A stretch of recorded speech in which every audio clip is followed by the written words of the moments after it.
Hey guys, thanks for tuning in. Hey, do me a favor. If you're on YouTube, hit that like button, hit that subscribe button, hit that bell for the notifications. And if you're listening on Spotify, make sure you do that 5-star. Let me start this off. Today's guest I have with me is I guess you could say the Internet Godfather. Is that what they called you? Well, that's what the Secret Service said. Yeah, the Internet Godfather. We got Brett Johnson. Brett, thank you so much, brother. Dude, I'm happy to be here. Yeah, it's a pleasure, man. Living the dream. Yeah, right. Well, you're in Florida. It's warm. It's sunny. You got that fancy killer shirt on, man. I got my Dungeons and Dragons rain spooner on. Hell yeah, man. So AARP. I'm an ambassador for them, and they paid for me to go to Hawaii a couple years ago. Oh, no so shit. we toured all 5 islands, and I mean, fantastic place. It really was. I rented a car, and you take this Road to Hana is what it's called. Have you been to Hawaii or not? No. Okay, so there's this thing called the Road to Hana, which beautiful drive. I did not know that you're not supposed to take your rental vehicle throughout the entire 6-hour trip. I did that anyway. And the car got a little damaged along the way because some of those roads are one, just one lane. You don't get the extra coverage? Well, I do now. That's what taught you, right? Yeah, exactly. Oh, I shit. do now. Oh, man. But it was great. And when I was there, the one of the tour guides, he was like, the only real Hawaiian shirts are rain spooners. I was like, what the hell is a rain spooner? So go to the store and I'm like, I like this. So for my shows these days, this is what I wear. Wear some sort of rain spooner, some sort of fucked up hat. Killer though, man. It's pretty sweet. Now, this is a Dungeons and Dragons one. Hell yeah. So not too bad, Awesome, man. Yeah. I've been online. I've seen you've been on some podcasts, man. I've jotted down a few. Lex Friedman. Yeah. Jordan Peterson. How was that one? That was a 2.5-hour therapy session. Dr. Jordan Peterson. But he was great. Was he? Yeah, he was. He's all business. Yeah. So I was in Arizona. No, actually, I was in California. I was speaking at Berkeley. And then on the way back, I landed in Houston. That was a Friday, and had a message from his producer saying, hey, can you show up Monday? Really? And I was like, well, shit, yeah, I can show up Monday. So went in, and he showed up probably 5-6 minutes before the actual taping began. And then he just goes right into it. And I had already said to myself, I was like, you know what? I'm going to get me some therapy today. And that's exactly what happened with that show. Really? Yeah. That's awesome, man. Yeah. I've watched a few of his podcasts. They're phenomenal. He's good. He's really good. Yeah. Danny Jones. And recently Matt Cox. I saw your episode with Matt, and let me tell you something. I was pissing my pants, man. You got some stories, I thought Matt had some stories. You got some stories, my friend. But let's jump back for some of the people watching and listening that don't know. Sure. You were one of the Fed's most wanted for cybercrime. Yeah. So as you pointed out, the Secret Service, they called me the original Internet Godfather, and I got the title because I pled guilty to 39 felonies. 39. That's a plea at 39. So I was actually charged with like 76, 78 different felonies. Okay. Pled guilty to that, was placed on the United States most wanted list, had an escape from prison. Yeah. And if what really got the title was I built and ran the first organized cybercrime community. So if you look at the way cybercrime operates today, and cybercrime today, if it were a country, it would have the 3rd largest economy on the planet. Mm-hmm. Back then, we were just getting started with this stuff. So I was on the ground floor of figuring out how, quote unquote, hacking should operate and make profit. That was the big thing. We were really the first group that looked on how to commit computer attacks for profit more than anything, and that really took off. We made the front cover of Forbes August of 2004. October 26, 2004, United States Secret Service, they arrested 33 people, 6 countries, 6 hours. I'm the only guy publicly mentioned as getting away. They picked me up. Really? Yeah, they picked me up February 8th, 2005, and they give me a job. And I'm the guy that continues to break the law from inside Secret Service offices for the next 10 months. That story in general is wild as and you're okay. So were you pretty well into computers and shit like that, or did this something that just you fell into? Like, did you learn it from somebody else, or did you develop the skill on your own? So that's a good question, and the answer is I've been in computers since I was 8-9 years old. Okay. The first computer I had was a Texas Instruments TI 99-4A, and my dad, we were in Panama City, Florida. My dad, he stood in line for hours to get one of these things for like $100 for me. But I understand that computers back then, whether it was the Texas Instruments, the Commodore VIC 20 or Commodore 64, I had a Tandy TRS 80, yeah. So, those were just glorified gaming machines. Yeah. Those things were. I guess the better answer would be if you look at, and I'm somewhat technically adept, but if you look at the way computer crime works, you don't have to be a computer genius to do this stuff. It's figuring out. Back then, it was figuring out the physical world scams and frauds and how those should translate to an online environment. Okay. That was the big thing, and that's exactly what we did. And one of the big things that you see with financial cybercrime is identity theft. It's all about stealing someone's identity, whether that be your social, your date of birth, or even like your cell phone's got a browser fingerprint, which helps to identify you as well. Right. So what do you have to use in order to victimize or profit at the end of the day? And that's really what we did was that. So to answer the question, my life of crime, and I think you've probably seen me talk about this, but I was 10, 11 years old when my life of crime begins. My mom's been trying to call me the past 3 or 4 days. I've not been answering the phone. But my mom, she leaves me a message. So I noticed this Florida phone number coming through, 786. Okay. And I'm like, who the hell is that? So finally, she leaves a message after 7-8 calls, because I won't pick up if I don't know the number. She leaves a message saying, she needs to talk to me.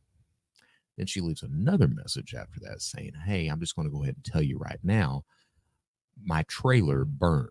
Now, this woman is probably 77, 78 years old right now. Okay. Right. She, so her trailer burned. She had a double wide. What that actually translates to is I put insurance on my trailer and then I burned it. Oh, shit. That's what that means. And this has been, geez, man, I guess she's burned 4 or 5 homes by now. Are you kidding? Yeah, serious. And never any trouble. I mean, the last one, not this one now, not the one that's currently in tatters. Right. But probably 5-6 years ago, she had rented a home, and she burns the home. Holy shit. Yeah, she rented it, then burns it down. Well, she got in a little trouble over that. The insurance company did not want to pay. Okay. All right. And of course, the homeowner was pissed off as well because his home burns. Well, yeah. And I'm not sure whatever happened with that, but she covered up her stuff with rental insurance. Rental insurance is you don't get that much. She got like $30,000, something like that. It's weird how that shit works too. And that's probably what's happened with this one too, is, covered up the stuff with the rental insurance. She gets all of her clothes out, goes down to Salvation Army, picks up some stuff to throw in there. Right. And burns the home from there. But she, that's the type of, you mentioned my life of crime. That's what I grew up in, man. Really? Was a mom who would fake accidents, who would fake stolen cars, burn homes for cash, traffic drugs, charity fraud, insurance fraud, anything like that. My dad passed away last October, and I was very fortunate that I moved him in with me the last year of his life. Yeah. And I got to know the man. And I really didn't know him up until that point. I really didn't. I assumed things. Right. And one of the things that I had always assumed was that he was the guy who became the enabler in the family. That, just he wouldn't, if mom wanted to abuse someone, including him, he wouldn't stop it. And if she wanted to commit a crime, he would co-sign off on it.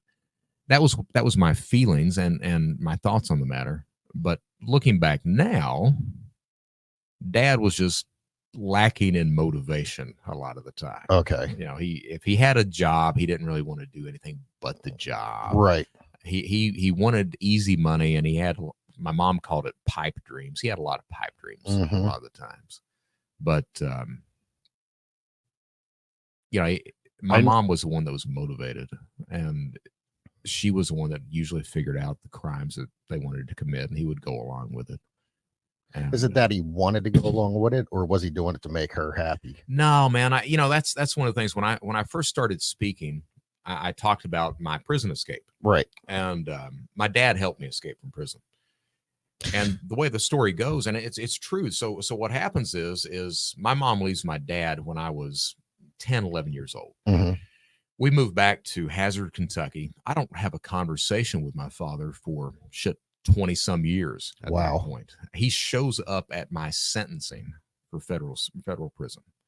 Didn't know the man was going to show up or anything else. He shows up, he stands up to speak, tells the judge, I want Brett to come and live with me when he gets out. I want to make sure he gets a good start, everything else. So the judge is like, fine. The judge gives me the upper end of the guidelines. Right.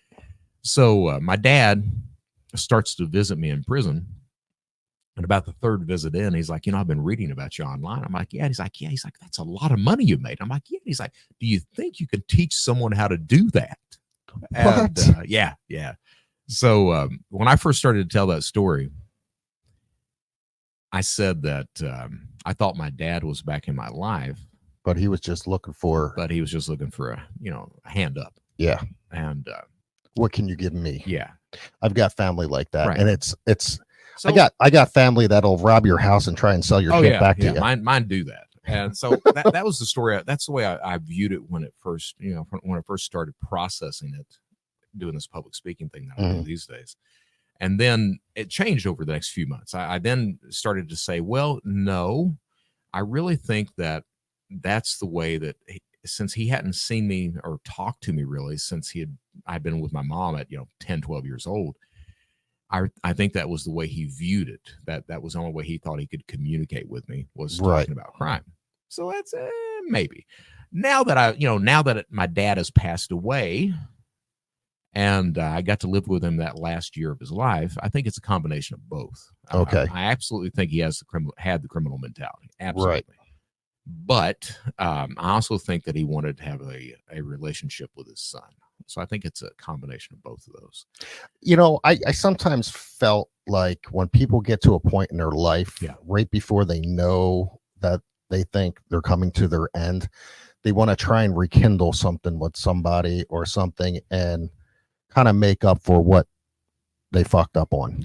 And he did. He did. I mean, he was the only other adult there. And my sister, Denise, I did a podcast with her several years ago, and we were talking about her childhood.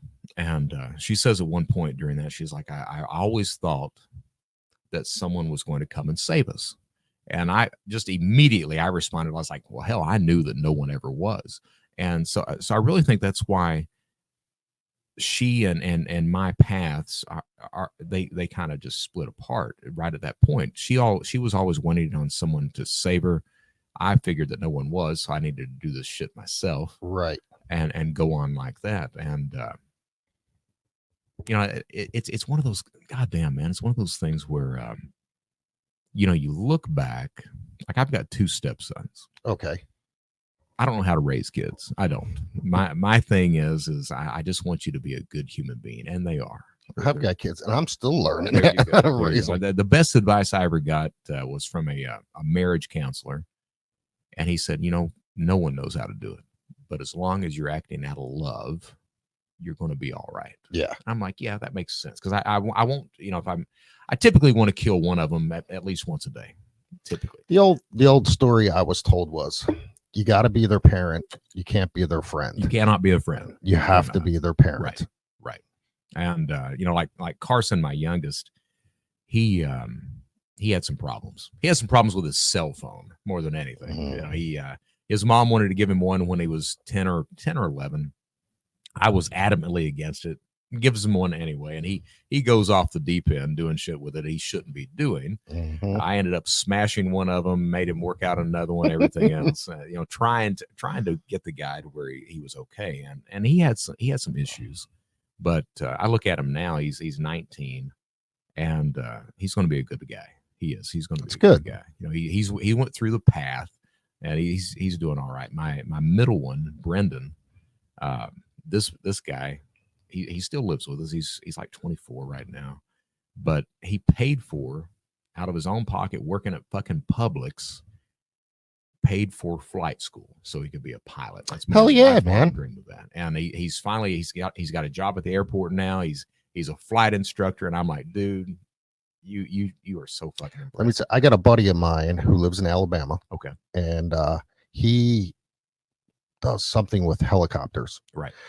Every time I look at his Facebook, he's on a fucking helicopter going somewhere out of country doing some shit, and that's what he does. His parents, I believe, live in Daytona. And but so he's doing all right. Yeah, he's a fantastic guy. But so that's the thing. I look at my boys, and then I look at what my dad and my mom did, and it's like, what the fuck were you people even doing? I mean, what were you doing? My mom was a nurse. She could have gotten a job, but her thing was she would work long enough to see my dad in a job, and then she'd quit so she could party at night. My dad really had no motivation at all. He was a helicopter pilot in the military. Okay. And a captain. They downsized. When the Army was downsizing, they gave him an offer. Hey, you can stay in the military, but we're going to bust you down to staff sergeant, or we'll cut you loose. And he was like, I'll cut me loose. So he starts being a coal miner, which was a one-way ticket to poverty at that point in time. But, I look at the way they raised me and Denise, the stuff that they were doing, the anxiety, the stress that they caused me and her both. And I look at the way that I try to be with my sons. And I'm like, it's not that hard to do the right thing, to understand that you've got two little human beings, and it's your fucking responsibility to do the right thing with them.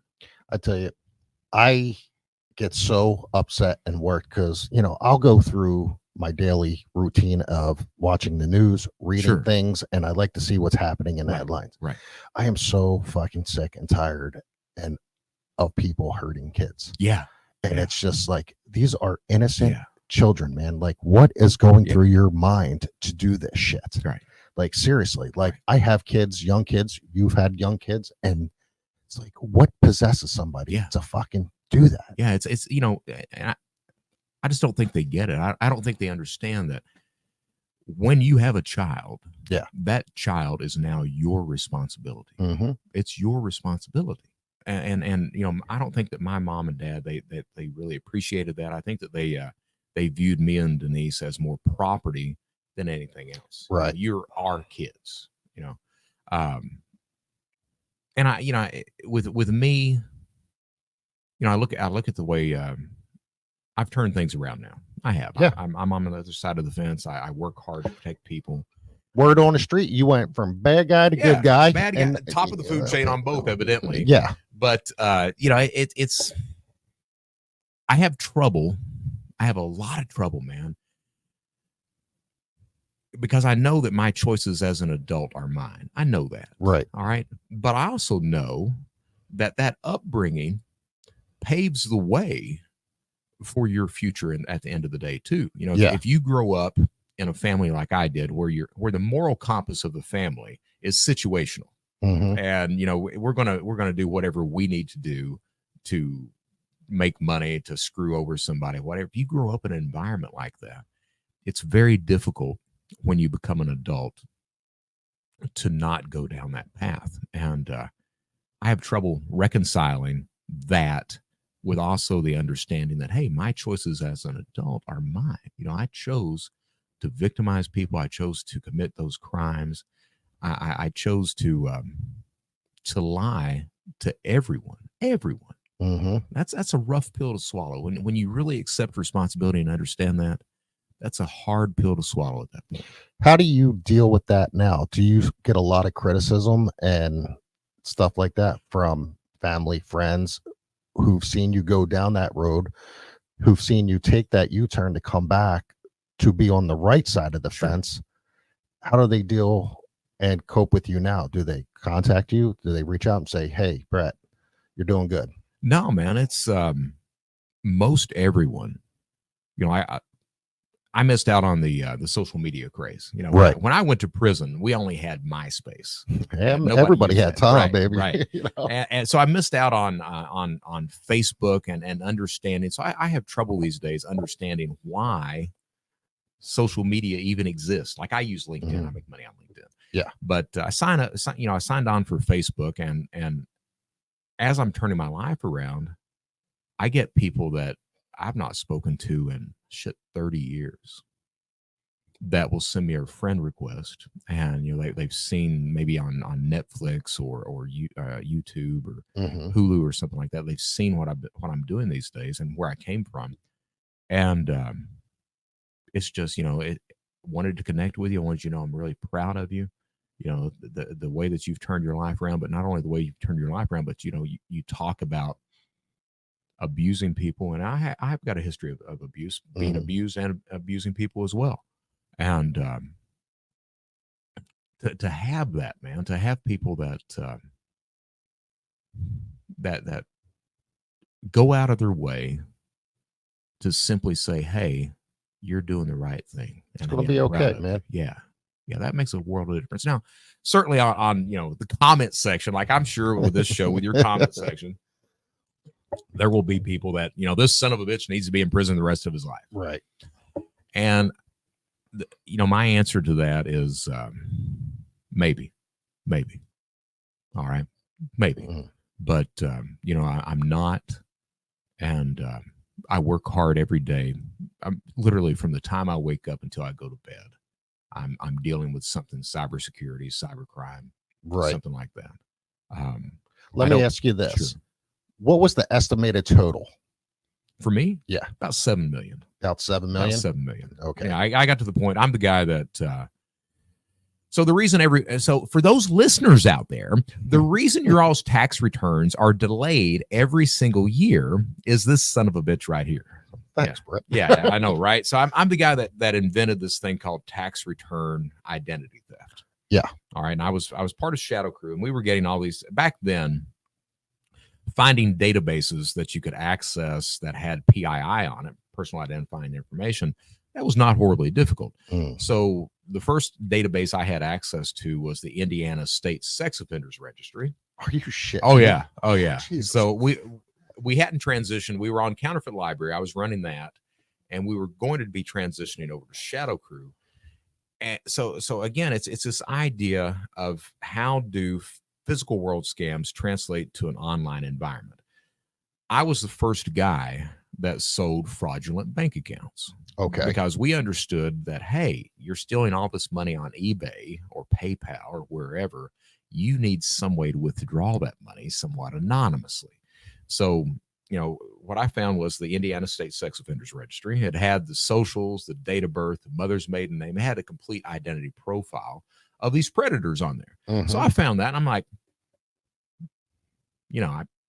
I don't think anyone's going to feel bad about me hitting these guys. Right. So started to use their information. Doing bad to make it good. So the only online bank at that point in time was called NetBank out of Alpharetta, Georgia. So I would just use their identity profiles, open up bank accounts in their names, and then sell. I'd either use a bank account myself or I'd sell it to someone on Counterfeit Library, $300 a piece. So that was the first database I had. The second database we had access to was the Texas driver's license database. Had full access to that, and used that to make fake Texas driver's licenses, all that stuff. The third one was the California State Death Index. Got access to. Really? Yeah, and that's a big one. So I got that, and I started to question things. I was like, I wonder how so the state knows you're dead. Right. How does the federal government know you're dead? Well, the way it works is prior to 1998, in order for the federal government to know that you've died, the family had to file for a Social Security death benefit. All right. It took the family to do that prior to 98. Now, after 98, the hospital or the mortuary can do that. Okay. But prior to 1998, takes the family to do that. Now, that benefit's only a couple $100. Yeah, that's like the help with the burial. It's nothing at all. Yeah. All right.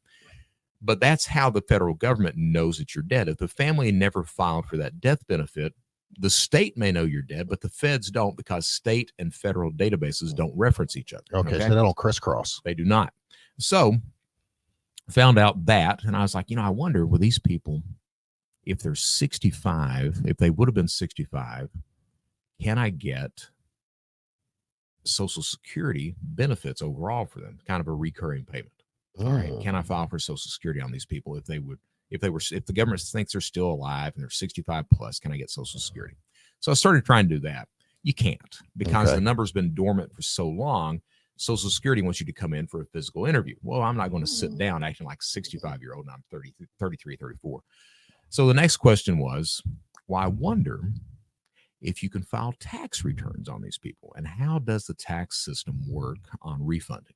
So here I am, my dumbass. I get these tax books in, read everything I can online, read federal indictments about people who have defrauded the IRS, stuff like that. Come to find out you can do that, because what happens is oftentimes the federal government will give the refund out before they're able to verify with the employer if that person has actually worked there. Okay. So that's what happens. So started doing that. And that $7 million, that's where that comes in at. I would file tax returns Sunday through Wednesday, usually file 180 a week. I got to where I was able to manually do a return one every 6 minutes. And it's just a 1040 EZ is the only thing that is. Right. So file Sunday through Wednesday. Thursday, take a road trip, plot out a map of ATMs. Friday, Saturday, cash out. I would typically cash out around $150,000, $180,000 a week. 150 of it would go in a backpack. I had a spare bedroom in Charleston, South Carolina. Chuck the damn backpack in a bedroom. Then one morning you wake up, you see all the damn backpacks. You're like, need to learn how to launder money real quick.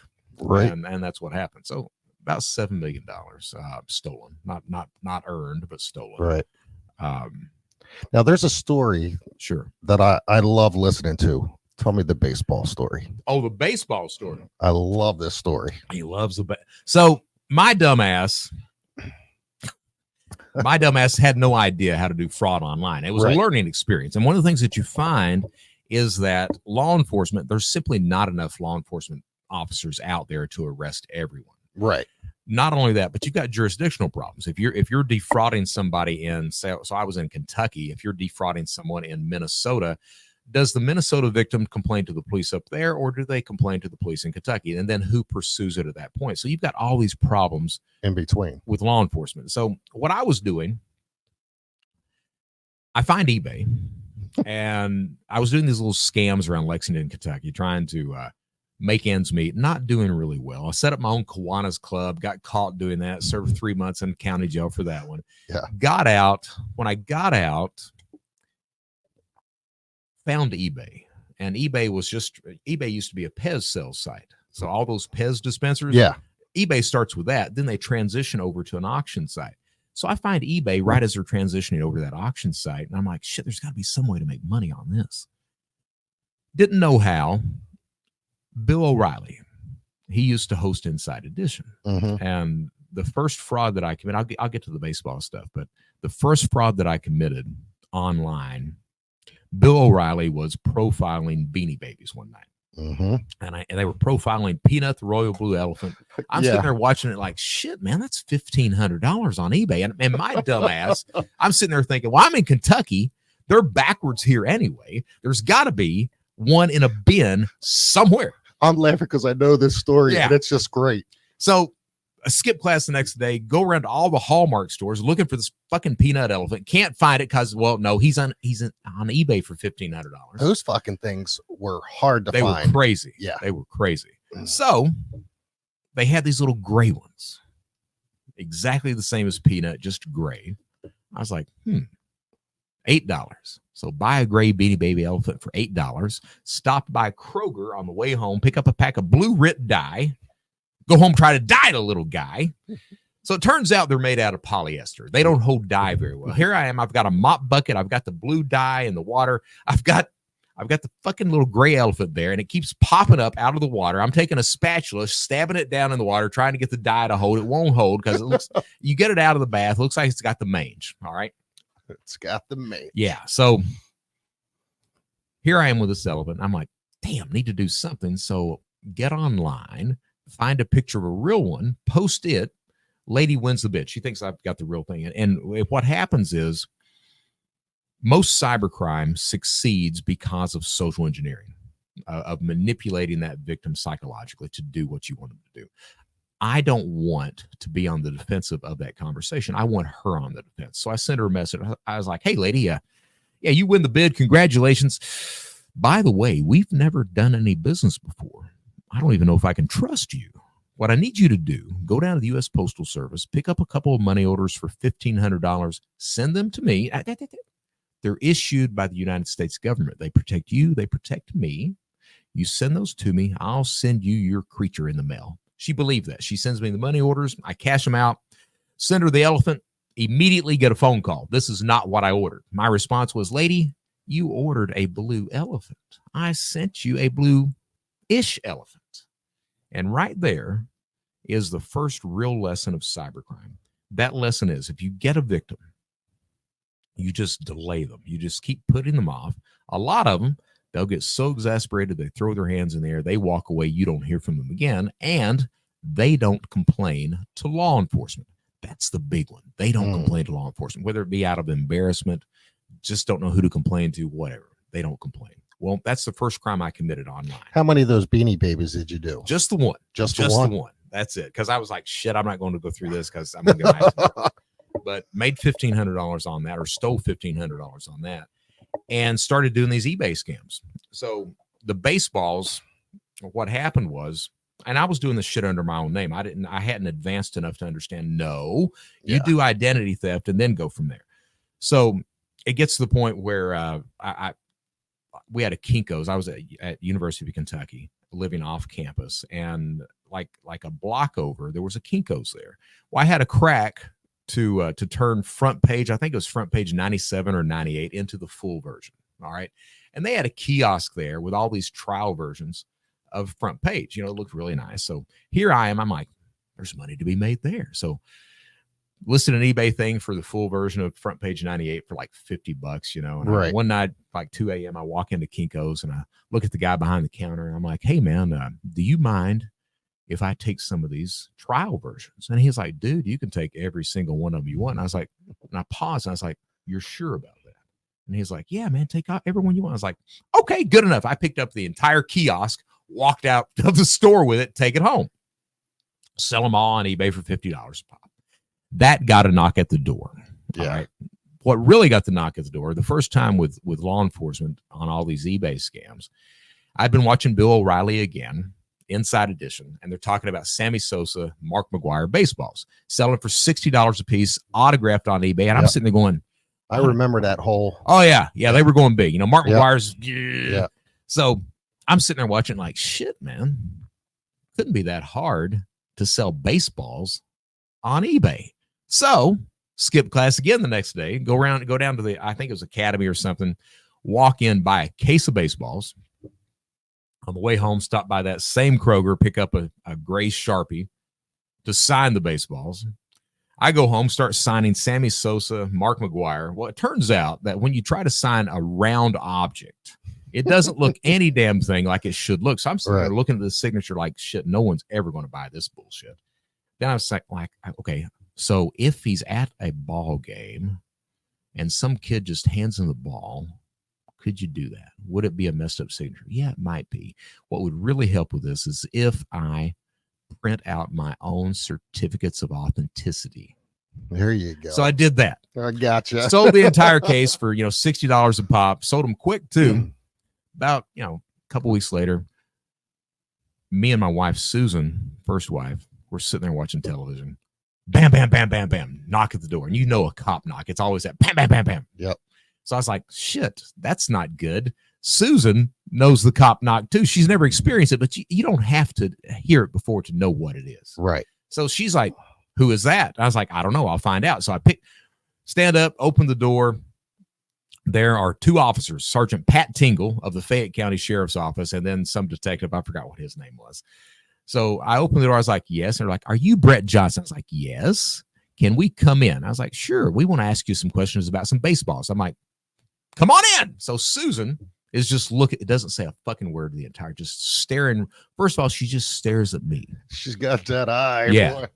And by this point, she's standing up, just looking at me. So the detective, he's like, yeah, we'd like to talk to you about some baseballs. I was like, yeah. He's like, Sammy Sosa and Mark McGwire. And I was like, yes, sir. Autographed. I was like, yes, sir. Where'd you get them? I was like, got them off eBay with certificates of authenticity. Yes, sir. With certificates of authenticity. Mr. Johnson? I was like, yeah. He's like, we've got a sample of the real signatures down at the station, and it doesn't look like anything you've got on your baseballs. And I was like, well, it comes with certificates of authenticity. And he's like, yeah. He's like, we think that that you printed out those certificates of authenticity. I was like, no, sir. He's like, we think you signed the balls too. I was like, no, sir.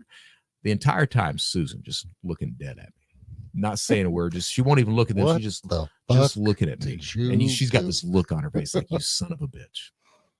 So they look at me and they're like, well, Mr. Johnson, here's what's going to happen. You're going to pay these people their money back, or we're going to put you in jail. Do you understand that? And I was like, yes, sir. And they leave. Susan hasn't said a fucking word. Finally, I look over at her. I was like, what? She's like, you son of a bitch. That's why you bought those goddamn baseballs. I was like, yeah. So second lesson of cybercrime is you only have to pay back the victims who are complaining to law enforcement. Well, there was only 7 or 8. So I ended up, paying $480, $540 back, something like that. And kept on going. And it was a learning process. So, you have a knock at the door. Yeah. You have a knock at the door. Okay, we don't do that again. Right. We move over to something else. And finally, what I got to what I was doing was selling pirated software.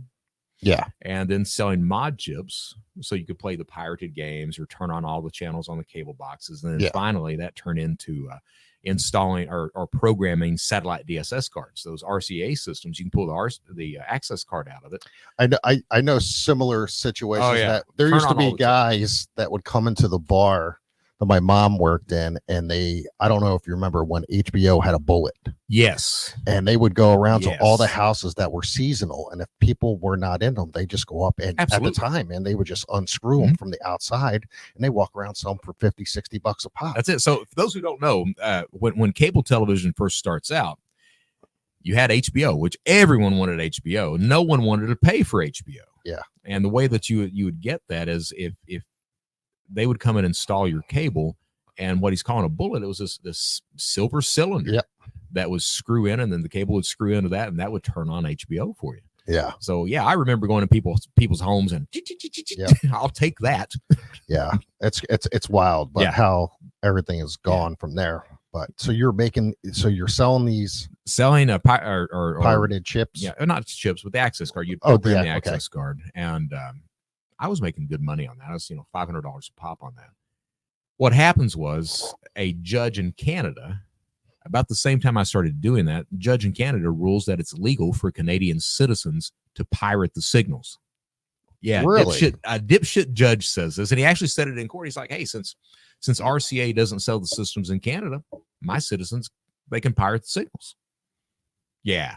That's wild. It's crazy. So what happens is, United States, overnight, you go down to Best Buy, pick up a system for $100, take it out in the parking lot, open it up, throw the system away, pull the access card out, program the card, ship it to Canada, $500 a pop. Damn. And I was doing that. The funny thing with that is that corresponds with the advent or the upcoming of PayPal at the same time. So PayPal, you got to understand that these companies had never seen fraud before. They didn't know what that looked like. They didn't anticipate it. And certainly Elon Musk and company didn't anticipate it with PayPal. So what you could do was everyone, for some odd reason, everyone trusted PayPal. Mm-hmm. So you'd list something on eBay, like an access card or whatever. They would pay by PayPal, and you'd pull in $4,000-$6,000 a week just on these cards. Well, here I am. I couldn't get cards fast enough to do it. So I started thinking, well, why do I need to send them anything? They're in Canada. They're not going to come down here to prosecute me for $500. So started ripping people off through PayPal. So you're taking orders and not filling them. Taking them, not filling them, cashing out through PayPal. And back then with PayPal, because they hadn't seen fraud, you could boost an account up to, $12,000, $14,000. If they closed the account, if someone complained about it and they closed the account, PayPal would just cut a check for you and send you the check. Huh. So you were able to cash out like that. Started doing that, was still doing that under my own name, and I started to get worried. I was like, man, they're going to look at me for money laundering and all this other stuff because I've got a lot of victims. Right. So I figured the best thing I could do is get a fake driver's license, use that to open up a bank account, launder the money through the account, pull the funds out of the ATM. No idea where to get a fake ID. So dumbass Brett gets online, starts to look around, thought I found a guy, sent him $200, sent him my picture. The dude rips me off. Yeah. What comes around? Oh yeah, that's karma for you, man. Oh, the interesting thing about that is when you're doing cybercrime, whatever the fraud is that you're doing online, I don't care. And you start to reach those upper reaches of things. You really start to know your craft, and you're doing well with it. One of the things, and I've seen it happen to everyone that's on that side of the fence, you get ripped off. Yeah. Period. You're going to lose money to other scammers and stuff like that. The difference is that we, and I refer to me as a criminal these days, we consider that part of doing business. So we don't really stress about it that much. It happened. If I get a chance later on to get even with you, I will. Right. But it's the cost of doing business. Back then I was pissed, but I still needed a driver's license. Right. So the only avenue you had back then to engage with cyber criminals was IRC, Internet Relay Chat, this rolling chat board where you had no idea who you were talking to, if you could trust that person, if they had a product, if they said they had it, if they actually had it, or if they were just going to rip you off at the end of the day. The only site that was around was called Counterfeit Library. And Counterfeit Library, they dealt with fake degrees and certificates. That's the only thing they sold, but they had a forum on there. So the forum was defunct. No one was using it. I start going to that forum and I just start bitching every single day about being ripped off and about committing, fraud on eBay, stuff like that.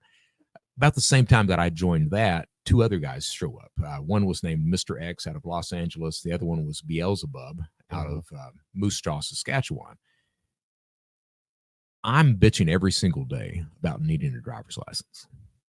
So a few weeks later, Beelzebub out of Canada, he gets me on ICQ and he's like, hey man, I can make you a driver's license. I was like, well, dude, make me one. He's like, no, I'm going to charge you for the driver's license. I was like, yeah, like hell you are. Well, the funny thing was with Counterfeit Library, I had become friends with the administrators of the sites.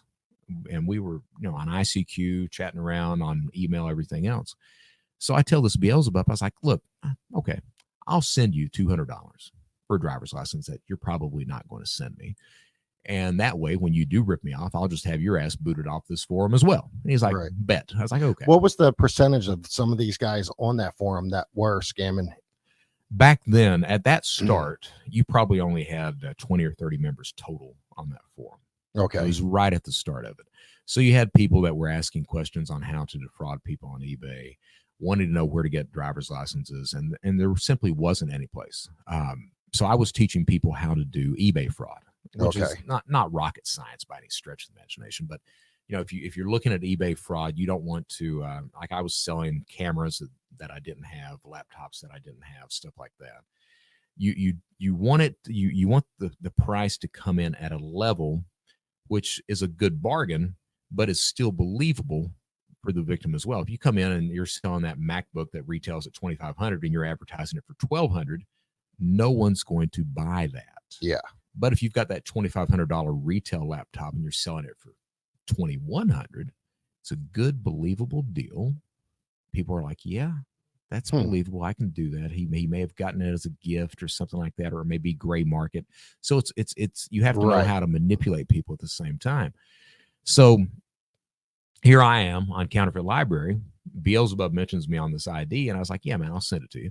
So send him that with the understanding. I didn't think I was going to get anything. A couple weeks later, I get an Ohio driver's license in the name of Stephen Schwecke was the guy's name. Schwecke. Real guy. Works at, it's one of the payroll companies. I forgot what it was. He still works there today. So I looked at that and I was like, shit, man, that's the prettiest thing I've ever seen. Now, looking back now, It was not a great driver's license. It was not. All right. It had problems. Like back then, we couldn't do multi-spectrum holograms or anything else like that. So it had this thing called gold spec on it. It was the only thing, just dust to make it kind of look like a hologram. And it didn't look great, but I thought it did because I didn't know what the hell I was looking at. I use that damn thing to open up bank accounts, to cash bad checks, everything else across, the South Carolina area. And that's where it starts right there. So Beelzebub, he wanted to make driver's licenses. Mr. X made a very passable Social Security card. Me, I had no knowledge of this shit at all. So Beelzebub came up with this idea. He's like, hey, I want to sell driver's licenses. He wants to sell Social Security cards. You don't know what you're doing right now. So why don't you be the reviewer? So anybody that wants to sell anything, they have to send you the item for you to set a review. And you're impartial because you're not selling a damn thing right now. You're like the tester. That's right, the tester. So that becomes this field of dreams for criminal activity. If you build it, they will come, because they didn't have any place else of that. They had IRC and everyone was getting ripped off on IRC. So Counterfeit Library starts with selling driver's licenses, me teaching people how to do eBay fraud, and Social Security cards. That's how it starts. And word of mouth, it was straight word of mouth, starts bringing all these other people in there. So we had a guy named Mubin from Pakistan that would take any type of computer certificate test that you wanted to take, all the way from A+ up through Cisco certified engineers. He would take that in whatever name you wanted him to take that in. You would get the certificate. So, you don't have any knowledge of anything at all, but hey, you want that $100,000 a year job? We can do the CCIE for you, $2,500. It'll get you in the door. Then it's your job at that point to keep the job. Yeah. So we had that guy. Then we had people, coming in with more driver's licenses, with more types of fraud, phishing schemes. And where it all kind of blows up was the Ukrainians. So we had this guy named Dmitry Golubov.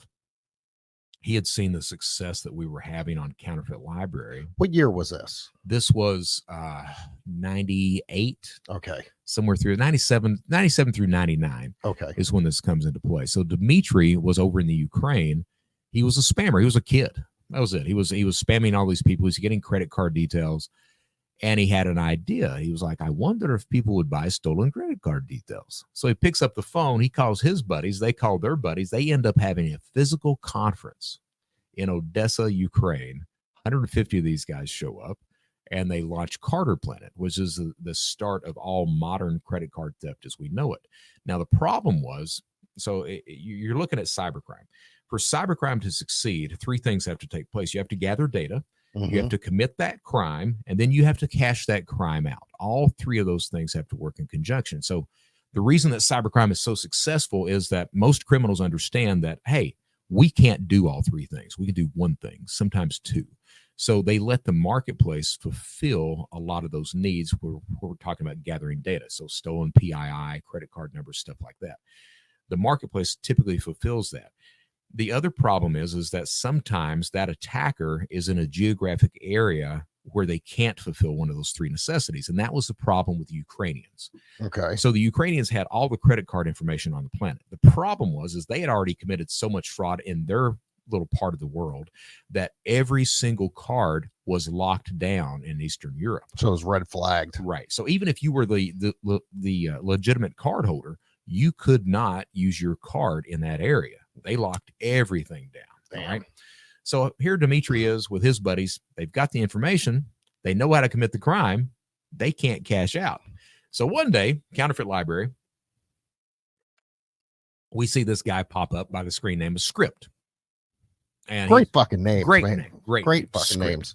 So see him pop up, and by this point in time, I'm running the show. Mr. X has been arrested.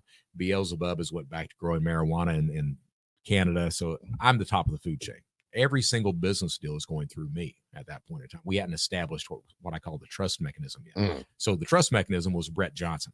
You know, if I say it's good, I'll back it. It's got your stamp of approval. And it got to the point where if you were going to be ripped off, it came with a guarantee. If I give a review of someone, another one of your authenticity certificates. if I give a review and you get ripped off, I will reimburse you. And I meant that.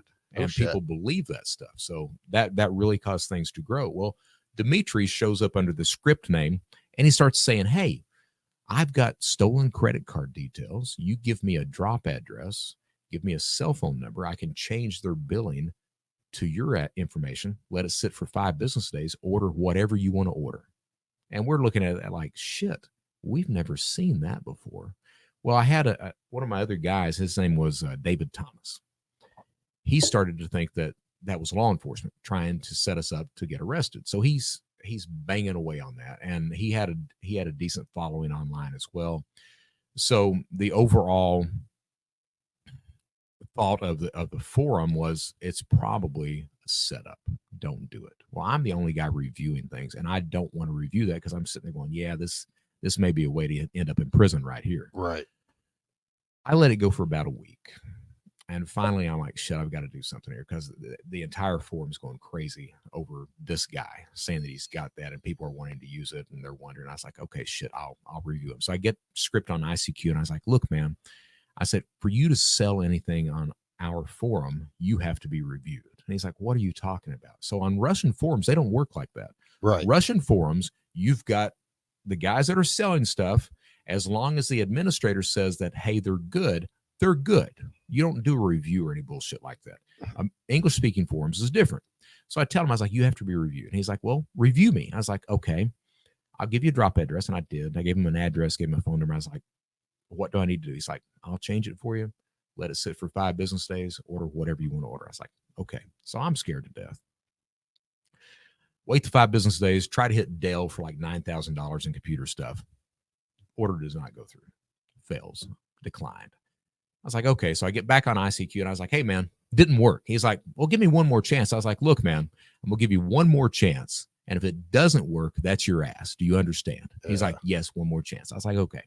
Give him another address, another phone number, wait 5 business days, put an order in for Thompson's Computer Warehouse for like $7,000, for Dell for another $8,000 or $9,000. The order goes through. I get this merchandise like 2 days later, and I'm sitting there going, shit, this is nice.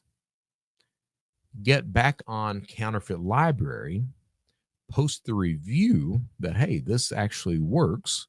And within the space of like 48 hours, Counterfeit Library changes from that fake driver's license, eBay scam stuff to credit. You guys Everyone's up the game. Credit. And at that point in time, we get an influx of people just shooting in, everyone buying this. And we explode at that point. We really do. So what happens is we and the Ukrainians needed us to cash out because they couldn't. That was the point. All right.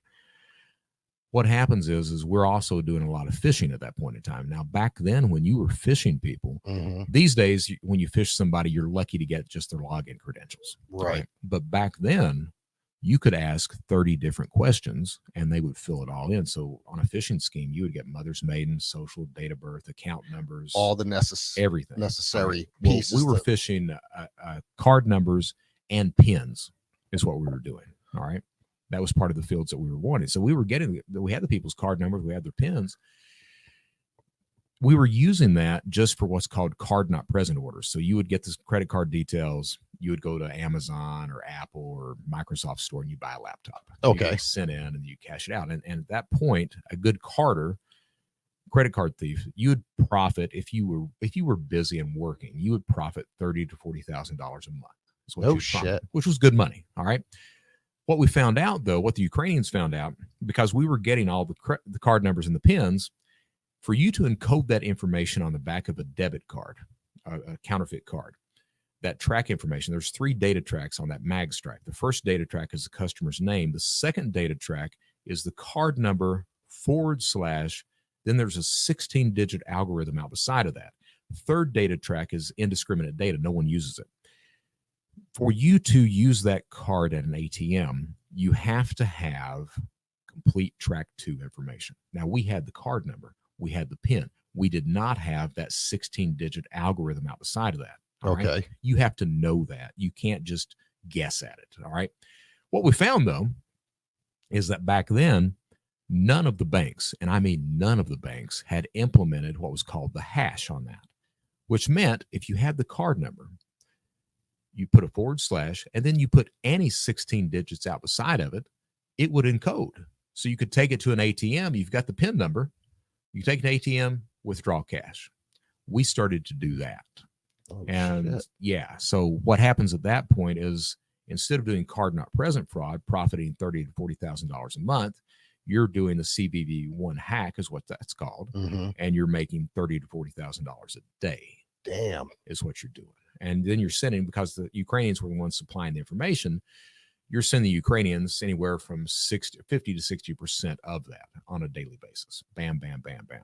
So we started doing that, and that's what got law enforcement attention at that point.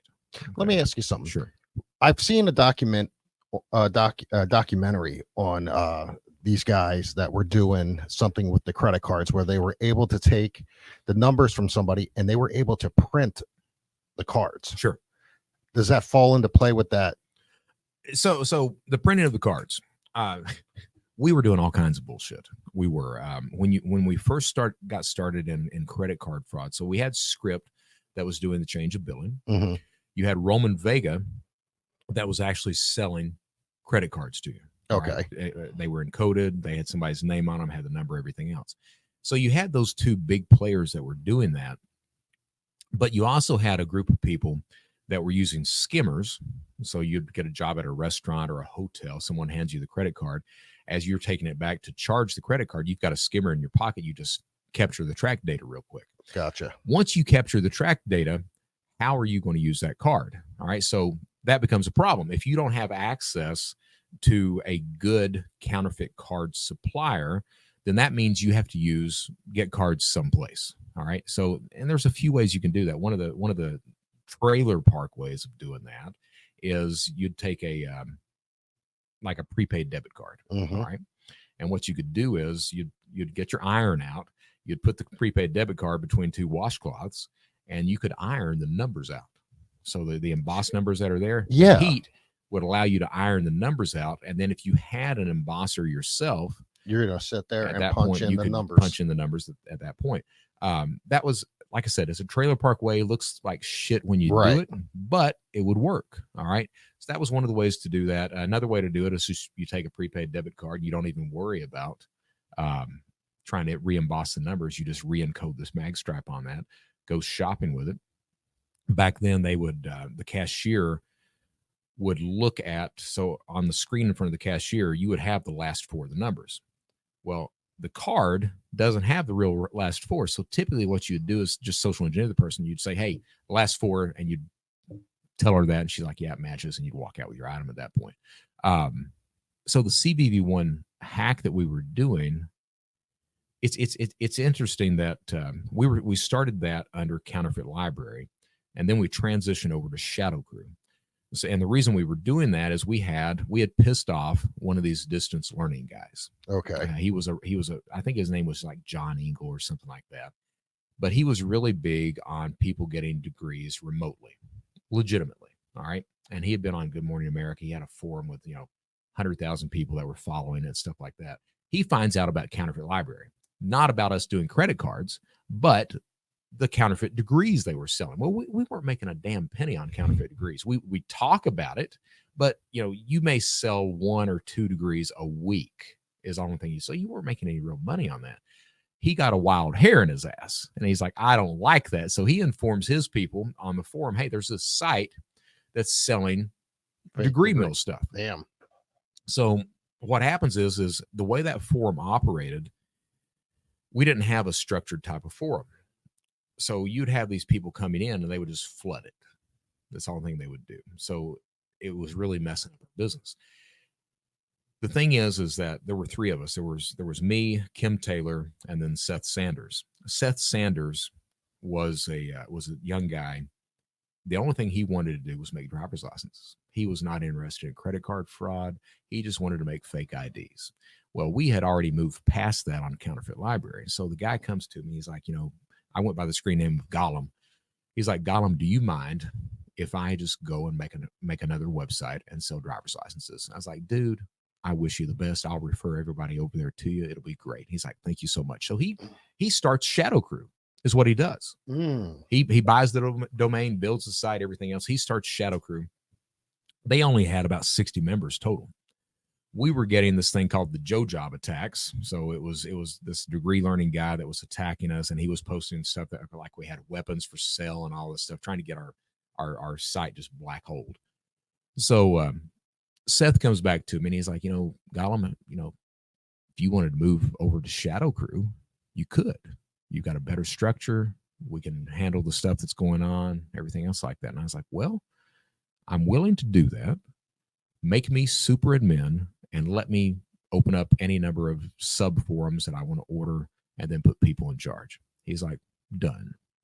So we transitioned over to Shadow Crew. And right there, because we were starting to explode at the same time because of CVV1, I didn't want to be the reviewer anymore. Right. Because people were sending me physical items. We were already seeing chatter from law enforcement about investigating us. And I was like, the way they catch me is they send me a driver's license. You're getting too much heat at that point. So I come up with this thing called the trust mechanism, which is if you look at the way cybercrime operates today, you're dealing with criminals. They'll never meet. They don't know each other's real name. They don't know what each other look like. So how do you establish trust in that environment? Because you have to. Right. In order for it to succeed, you have to network with other people. Well, you have to be able to trust those people at the same time. And that becomes a problem because everyone there is a crook. All right. So how do you do that? And the way you do that is you have that large communication channel, that forum, where people can reference conversations, days, weeks, months old. They can ask questions, learn from that. Your screen name becomes your brand. So by looking at someone's screen name, what their history is, if you can trust them, if they've ever ripped anyone off, any problems, anything else like that. We had vouching systems, review systems, escrow systems all in place. So you had establishing trust. Fucking data system just on criminals. That's it. And it worked. And one of the things that you find out, and you see that today on the dark web, that trust mechanism is still in place, but you take a vendor, whether he's selling drugs, counterfeit cards, stolen IDs, what have you, that individual will continue to do that until it's no longer viable for him to do it. And that's the big caveat at that point. At what point is he scared of law enforcement? At what point can he no longer get good information? At that point is when he becomes a ripper. And they all do the same thing, all right? But as long as his supply is good and as long as he feels safe, he will continue to supply those items. So if you look at typically a dark web market, most of those marketplaces start as what's called an exit scam. So I'm building a marketplace for criminal activity, and I understand that I'm going to shut it down at some point and steal the other members' money. I'm going to do that, all right? At what point do I do that, though? That becomes a problem. And I need to do it before law enforcement finds the box, because if they find the box, I'm going to head my ass to prison all of a sudden. Yeah. So you figure that marketplace, I get a percentage of every single sale that's there already. So I'm already making a lot of money, but I also know this thing is not going to last forever. So that becomes that idea that becomes very important if you're on the good guy side of understanding, when does this guy cash out? Because it's not going to last forever. He's got a goal in mind, and that goal is absolutely going to be determined by the amount of pressure that he's feeling at the same time. So that's typically the way these marketplaces or these criminal vendors operate. That's wild. Yeah. And so how many years total were you into doing that? Oh, geez. So fraudster from age 10 up through early 40s. Well, the whole computer crime from 94 through 2007. Okay.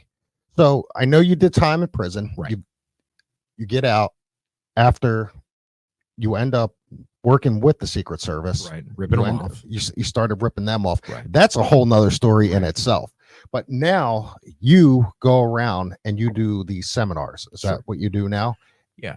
And you pretty much tell people, hey, don't do this fucking shit because they're going to take this from you. Right. In some sense. Well, that's the weird thing is, so I got out of prison in 2011 and had no direction whatsoever at all. Right. Right. And I was I went back to prison, of course. Yeah. Because I recidivated. I got so I got out of prison. The only job I could get was pushing a lawnmower. I had job offers from KnowBe4, from a couple of payment processors, couldn't take them. Right. Because I was touching a computer. Could not do fast food because that cash register is a fucking computer. Everything's fucking right. computers. Could not do a waiter's job because that's credit cards and a computer. So that's a definite. Yeah. So I was bumming money from my dad and my sister. I had a roommate that was taking care of half the rent. I was on food stamps so I could eat. Right. And they tell you when you're leaving federal prison, they tell you, hey, get yourself a job, find something you care about, and you probably won't come back. Well, you couldn't get a job. And what I cared about was a cat. Had a little cat, and got to the point where I had the money to feed my cat, and I didn't have money to buy toilet paper. So my first crime, getting out, it took about 14 months to get there. My first crime was I went to the dollar store, bought the cat some food. On the way out, they had a kiosk of toilet paper, and dumbass Brett shoplifts toilet paper is what happens. Damn. Yeah. And my wife, Michelle, she finds me about that same time. My probation officer had let me put an ad on Plenty of Fish. Plenty of fish. And I was given the prison pose of like that. Yep. So Michelle, she messages me and she's like, "Why aren't you smiling?" And I was like, "That is my happy face." So we start to talk and do the thing over the phone and all that. Do that for about a month. Finally, we agree to meet in Destin, Florida, on the beach.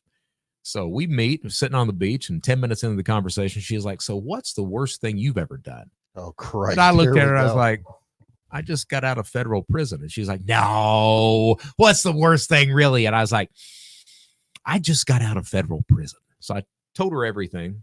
At the end of the night, I looked at her and I was like, "Look, you're going to go home and you're going to Google me." She's like, "No, I'm not." It's like, "Yeah, you are." Yeah, you are. And she does. She, her oldest son, from the Navy that weekend, and she mentions me to him, and she's like, "I don't know if I should still see this guy." And he's like, "Well, he served his time, didn't he?" And she's like, "Yeah." It's like, "If you like him, go see him." So we started dating, and I guess she knew that I was. At least he was giving you a chance, you know. I guess she knew I was in a bad shape, about to lose the apartment and everything else. So she, a couple of months later, she offered to let me move in with her, and I was like, "Yeah." So I moved in with her. I finally got a job. The only job I could get was pushing a lawnmower. Guy was advertising on Craigslist for landscaping services. I called him up. He's like, "Yeah, come on down and talk to me." So I drove down to Destin that day. That was a Friday. He was running the business out of his house. Him and his brother were. And I sit there talking to him about 20 minutes. He finally looks at me. He's like, "Can I ask you a question?" I was like, "Yeah." He's like, "Are you on the run or something?" I was like, "No, man." And he's like, "Well, you just don't look like the type of person that would do this." So I told him, who I was and what I'd done in the prison time and all that. And he's sitting there listening. He's like, "Man, I'm going to have to think about this." So I go back home that day. Sunday evening, he calls me and he's like, "Brett, if I hire you, are you actually going to work?" And I was like, "Dustin, if you give me a job, man, I'll work my ass off." He's like, "Show up tomorrow morning, 6 a.m. Showed up. My job was pushing a lawnmower 10 hours a day, 5 days a week, $400 a week. And loved it. I mean, I busted my ass. I'd come in, pass out, wake up the next morning, take a shower, hit it again. But I was doing something. I felt like I was productive all of a sudden. Problem is that when it rains, when it gets cold, grass doesn't grow. Yep. Job ended. And that reason that I commit crime, it's I'm the guy that buys love. I've never been able to show it in a healthy way. It's always been, my love is worth this. This is how much I love you. Well, Michelle was the only one that was working, and I get it in my head. I've got to show her that I'm worth it in this relationship. So I'm like, well, at least I can bring food in the house, get on the dark web, get some stolen credit card details, start these online food orders. And here's the secret for all the boys and girls listening. When you're stealing food, you don't steal bologna. you're going to steal it, you steal food. So you're hitting Nyman Brothers, all the big steaks, crab legs, everything else. So I started doing that. And then I noticed, I was like, I can also bring clothes in for the boys, that way she's not out those prices and stuff like that. So I started doing that. Well, I get caught picking up a food order. Michelle had no idea that I was doing it. None at all. None. Probation officer thought I was a shining example of how to turn one's life around. He didn't know I was doing that shit. Christ. So at my sentencing, wonder if he had to get retrained. Oh man, he was pissed. He was pissed. At my sentencing, the only people that's there is Michelle, the U.S. Marshals, the judge, me, probation officer, and prosecutor. Michelle stands up. She tells the judge I'm a better dad to her kids than their father is. I'm sitting there crying like a baby.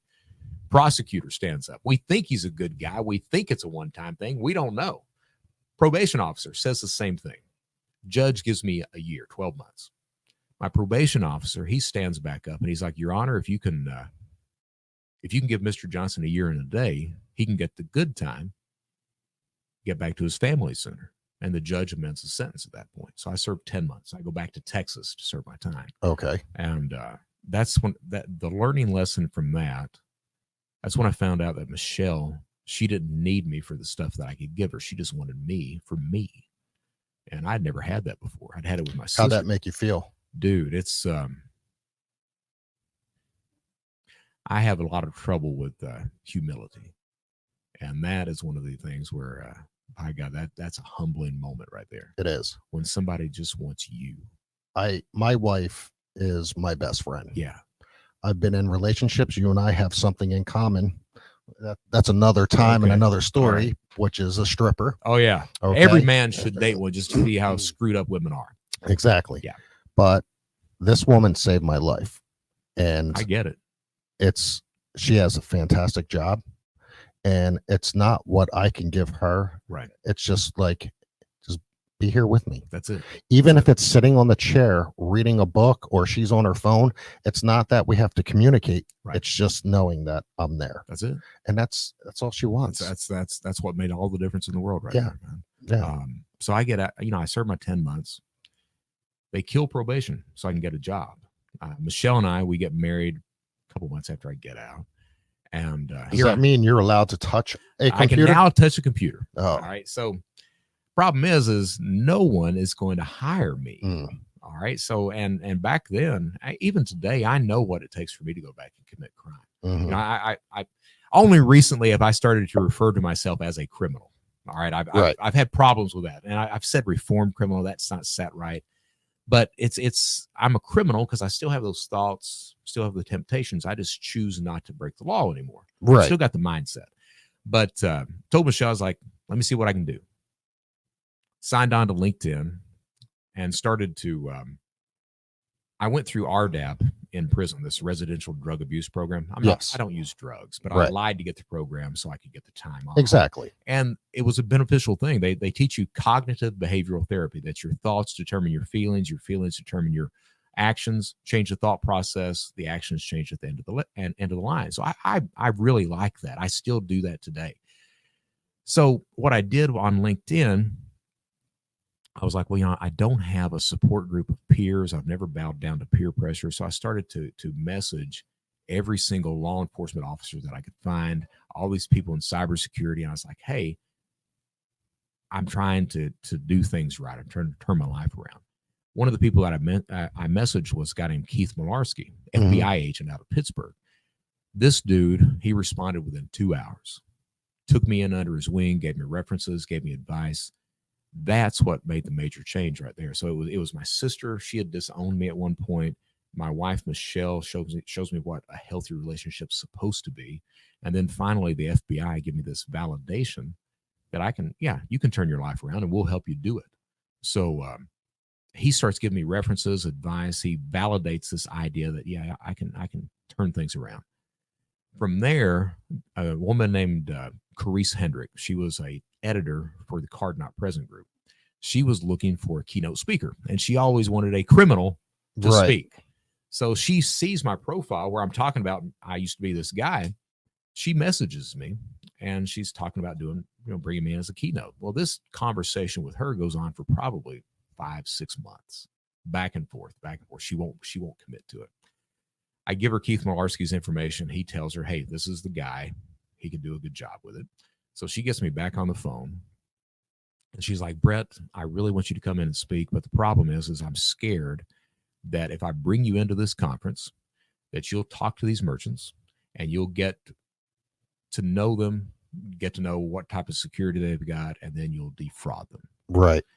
And by that point in time, I'm just pissed off because I'm like, she's never going to bring me in. So I was like, Carice, the truth of the matter is I don't need to get some sort of insider information from your merchants in order to hit them. If I wanted to defraud them, I could do that right now. And she gets quiet and she's like, you're right. I was like, yeah. She's like, you're coming in to speak. So that's what got me the speaking gig. From there, Microsoft hires me as a consultant. AARP comes in and hires me as an ambassador. Today, dude, I lead a blessed life. I do. I don't deserve it. I really don't. But I take those blessings seriously, and I work hard to protect people from that son of a bitch that I used to be. Yeah. So that's fantastic, man. It's law enforcement. I mean, law enforcement. So the past 6 months, I've been part of a massive amount of arrests on the law enforcement side. They've arrested over 300 people. I was just going to ask, how much of your work that you're doing now has given you the satisfaction of nailing some criminals? It's like with that refunding group.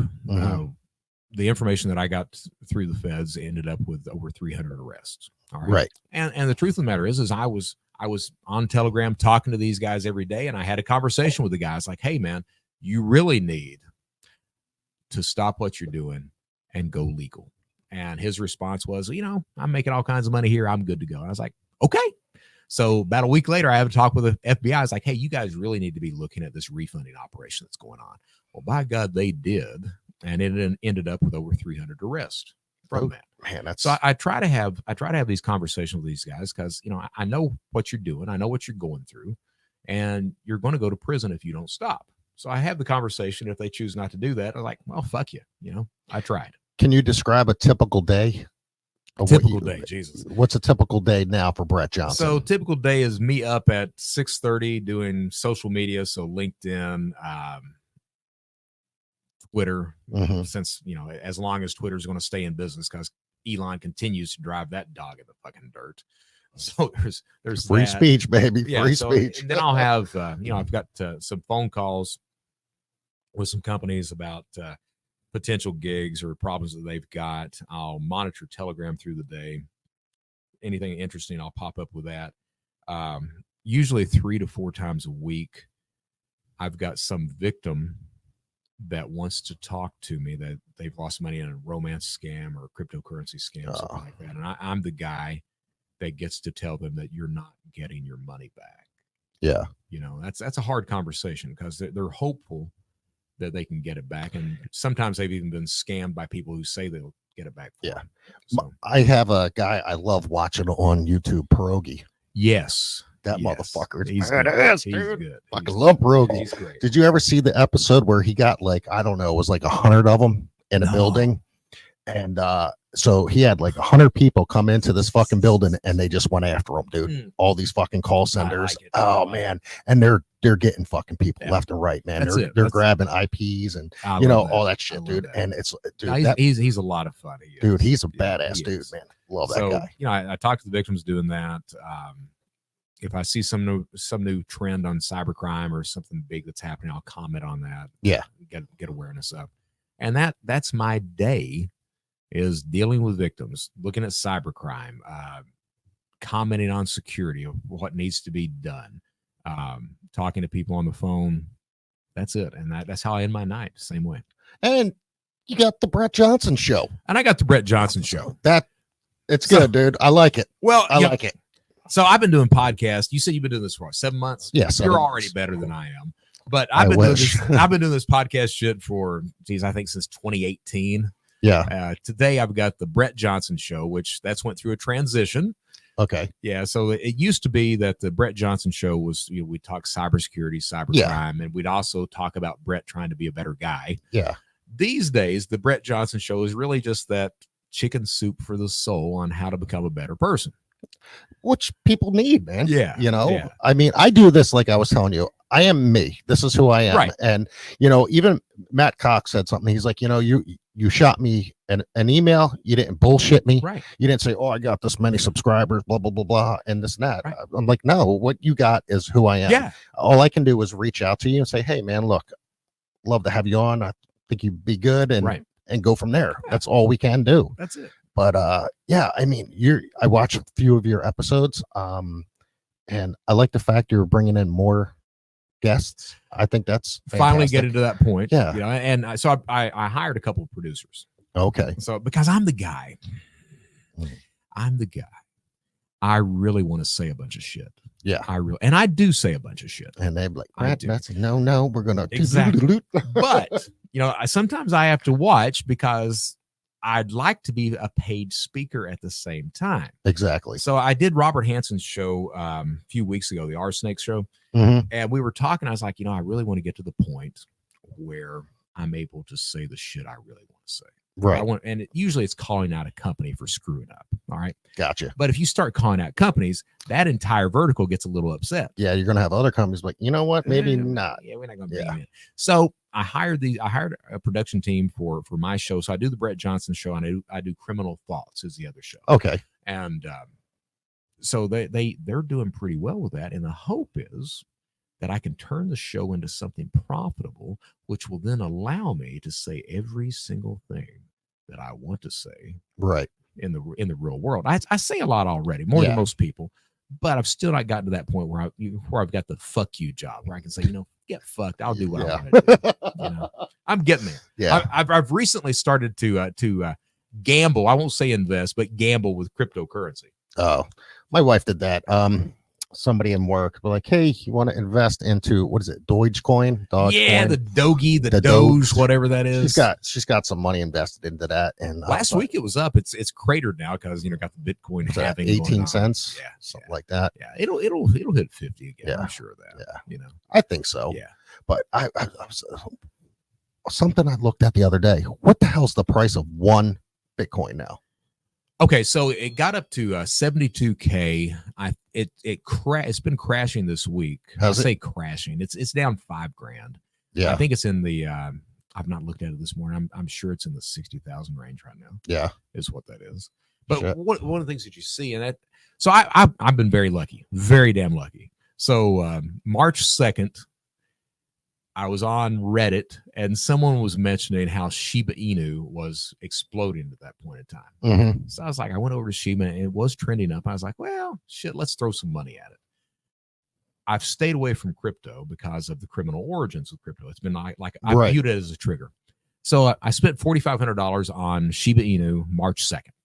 March 8th, sold that $4,500 for $8,045. I was like, that's not bad.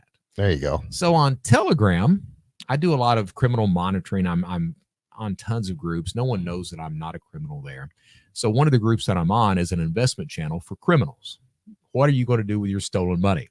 This guy mentions this coin on the Solana blockchain. So I went over and looked at it. And it was like a 700,000 market cap. And I was like, let's see what we can do. Throw $4,000 at that. 3 days later, that $4,000 is worth $34,000. I was like, not bad. So from there, like I said, just lucky as all it was. Guy named Alex Costa. He's a YouTube and TikTok influencer with coins. Right. He was showing his followers how easy it was to create a token on the Solana blockchain. It's very easy. All right. And it's something that can't be, rug pulled or anything else like that. So he shows it and he names the token He is the only thing he names. And he gets the name. He's like, I need a picture. And the first picture that popped up on his laptop was Michael Jackson. And Michael Jackson was always like, so what's that Florida thing? Yeah, he creates this token, man. And people start to buy it. And it goes up to a $50 million market cap. So all of a sudden, the $3,000 that I threw into that is $235K over the space of 4 days. Cash out. Oh yeah.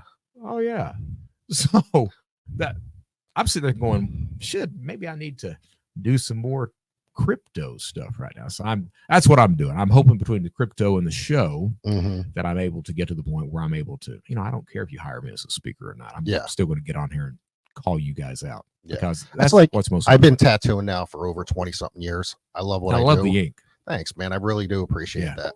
And I don't know how long, I'm 50. Okay. And 54 here. And I don't know how long my hands are going to last. Right. These guys can out tattoo me.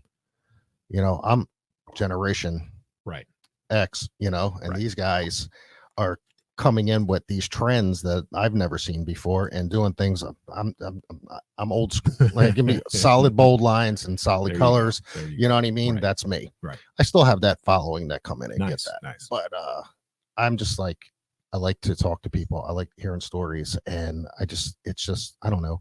And doing it face to face is just, it's a big difference. It is. It's a huge difference. So I've got a tattoo.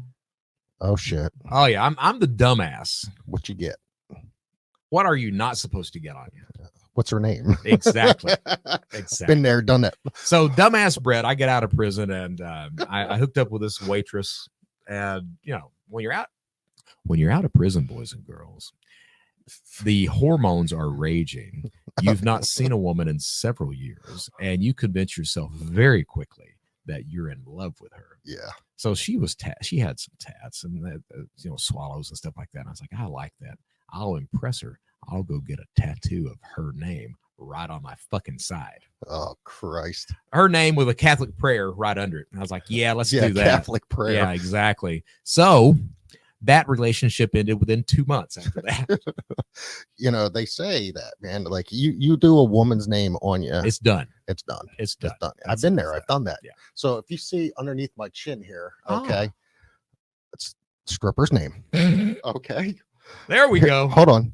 I'm getting married to my wife now. Okay. And she's like, listen, before we get married, you better get that fucking name covered up. So about a week prior to the wedding, and we're in Michigan at the time, and I said to my buddy Darrell, who owns the shop, I was like, dude, I said, I need a huge favor. And he's like, what's that? I was like, we got to turn that into John, go from Jen to John.